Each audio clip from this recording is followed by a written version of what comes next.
I guess normally there is a beer or whiskey in front of us when we normally sit together. We did not were together. I think we had all our own nice party and things, so that worked out well.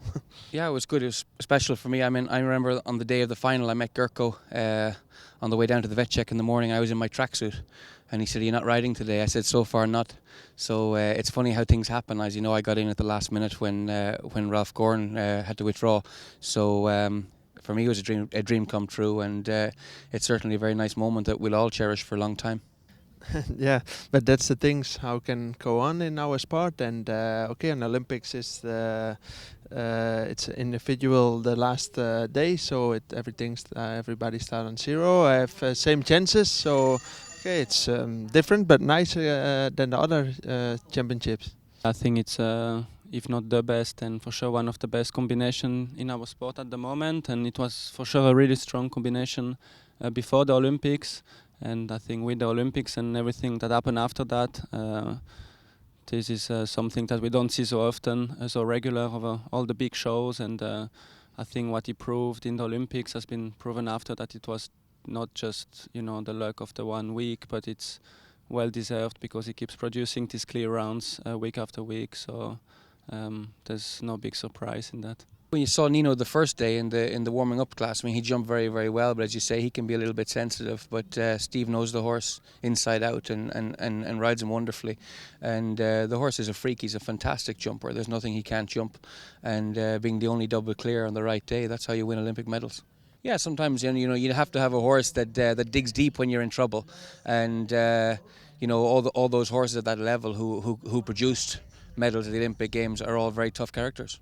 That was fantastic feeling, and even now it's fantastic that it worked out so well. We worked a long time to the Olympics, okay, and then at that time, then it all have to happen. And okay, if it works out like that, then it's special feeling. I don't think it's difficult to focus on something else. I don't think that you deep into a black hole. That's too much, but it's true that especially with Nino, it's not a horse that I can jump every week, or anyway, I don't want to jump him every week, so that is finish after 1 or 2 years. I want to keep him as long as possible, so I try to really plan my show with him. And of course it's the reality of our sport that when I don't bring Nino, I'm not as competitive, and the expectation of the people and my results are not always on the same line, and it doesn't make it always easy to feel like disappointing other people. But I think you have to be able to put that on the side and trust yourself and your team,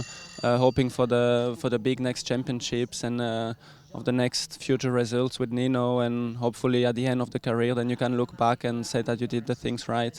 It's a good way to describe it. I suppose while we're all in the same sport, I mean, many of us do it different ways, and there are many roads to Rome. There's many ways in which you can find success, and my situation is a little bit different, being based in Ireland and not being on the shows every week. And I fund myself by buying and selling horses. So I put a syndicate together to buy Blue Lloyd with the aim of going to London. So obviously to get there was the first part of that goal.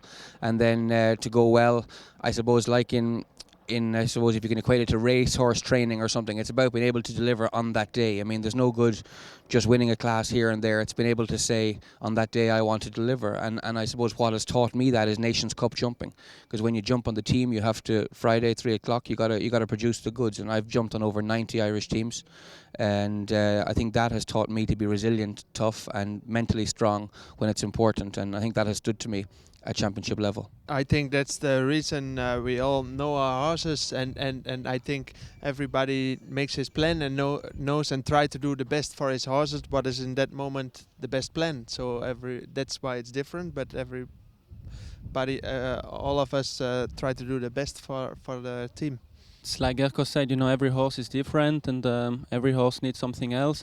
Every situation is different. Talking about Cian, maybe it just depends of your goals in life, your goals in sport, or your need in life or in sport, and what your horse can support or not. And there's so many things that you need to think of when you take this decision. But I think if you're looking now 1 year after. Our 3 plans were all 3 different, but I think they gave us all 3 that we took the right decision. They proved us right, so I think that it's maybe also why we were on the podium at the end, is because we made the right plan before and we kept doing the right plan after. It's my opinion. In between, he won the biggest Grand Prix, or the richest Grand Prix of the year in Rio, which was also not so bad. He jumps the World Cup really good in Stuttgart and Geneva. Geneva was the only class we wanted to win that we were a little bit beside because of a time fault, but we were still 6 or 7s, so that was not too bad.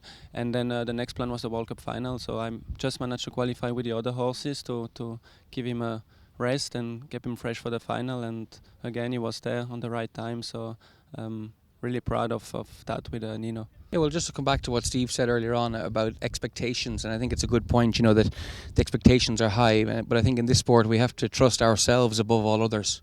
It's really important to trust yourself and trust your own judgment, and it's a funny world that we live in, because there's many bad days, and you can get mentally blocked into a rut as to where you're going, or you listen to a lot of different people. But if you trust yourself and stick to your own plan, normally it'll come out on top. And for me, as I said, the goal was to get to the games.